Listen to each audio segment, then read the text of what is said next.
आता 2018 नंतर मी पडल्यानंतर आमचे 2019ला इलेक्शन लागली आपली विधानसभेची.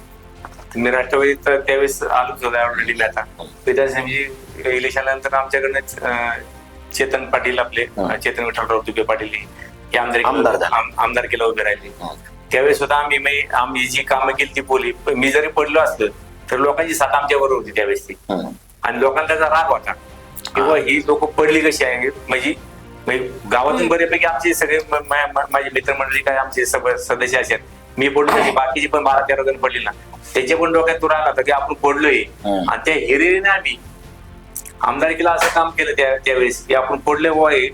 आमदारकीला असं काम केलं की आम्ही त्यावेळेस म्हणजे अक्षरशः म्हणजे लोकांच्या हाऊस घरोघर आम्ही प्रचार केला एकदम आमदारांचा.